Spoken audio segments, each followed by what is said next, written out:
Assalamualaikum warahmatullahi wabarakatuh. Saya Ahmad Syukur Hasibuan, Prodi PGMI semester 5, STAI Barumun Raya Sibuhuan. Berbagai cara telah dilakukan oleh pemerintah guna untuk meningkatkan kualitas pendidikan. Di antaranya adalah perubahan kurikulum, seperti kurikulum KTSP, kurikulum K13, dan yang terakhir adalah kurikulum Merdeka Belajar. Pada kesempatan yang berbahagia ini, saya akan mencoba membahas kurikulum Merdeka Belajar. Kurikulum Merdeka adalah sebuah pendekatan baru dalam dunia pendidikan di Indonesia yang bertujuan untuk memberikan kebebasan kepada siswa dalam menentukan jalur pendidikan mereka sendiri. Mengutip laman Kementerian Pendidikan, Kebudayaan, Riset dan Teknologi, kurikulum Merdeka adalah kurikulum dengan pembelajaran intrakurikuler yang beragam. Ada 3 karakteristik utama kurikulum Merdeka. 1. Peningkatan pada keterampilan dan karakter. 2. Fokus utama pada materi esensial. 3. Kegiatan pembelajaran lebih fleksibel. Adapun keunggulan kurikulum Merdeka Belajar adalah 1. Lebih sederhana dan mendalam. Artinya, pembelajaran akan fokus pada materi yang esensial dan pengembangan kompetensi peserta didik. Kedua, lebih merdeka. Artinya, siswa lebih leluasa dan bebas menentukan minat dan bakat sesuai kemampuan yang ia miliki. Ketiga, lebih relevan dan interaktif, yaitu terjadinya komunikasi antara guru dan peserta didik yang lebih hangat. Salah satu aspek penting dalam kurikulum Merdeka adalah pembelajaran berdiferensiasi.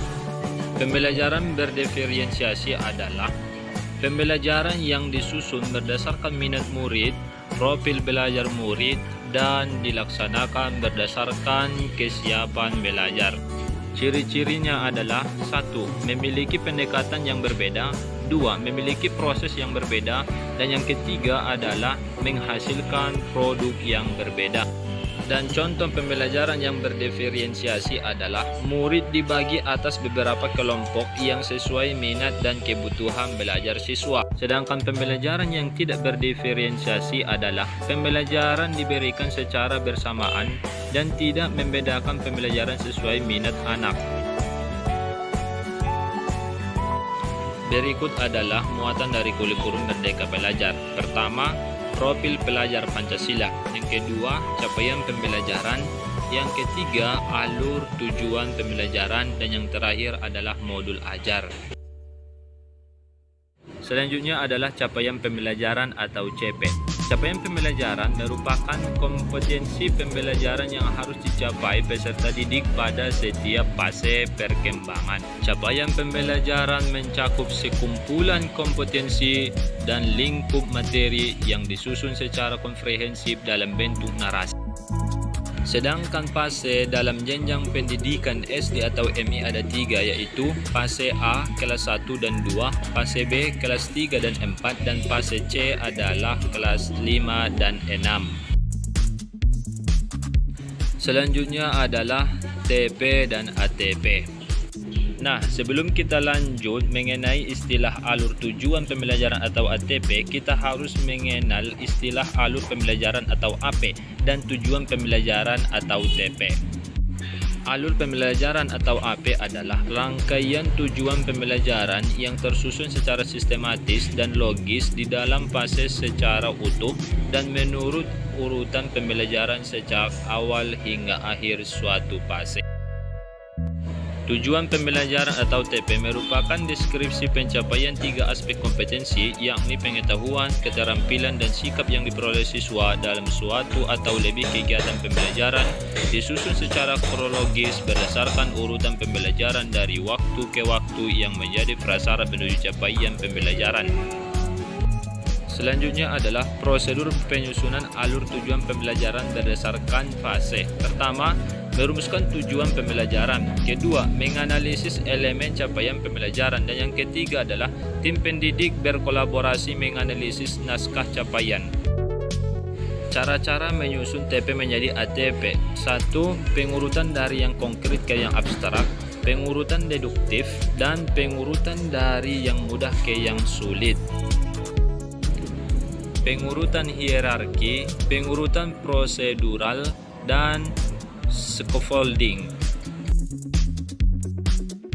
Terakhir adalah modul ajar. Modul ajar adalah sejumlah alat atau sarana media, metode, petunjuk, dan pedoman yang dirancang secara sistematis dan menarik. Komponen-komponen modul ajar. Pertama, informasi umum. Kedua, lampiran. Dan yang ketiga, komponen inti.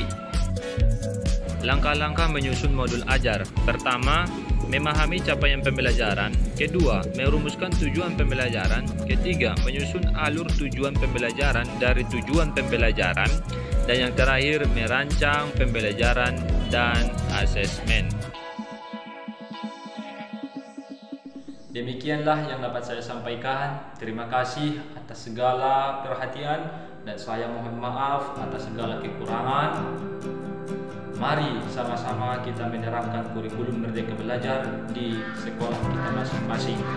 Karena berhasilnya suatu kurikulum tergantung kepada guru yang hebat. Sekian, Assalamualaikum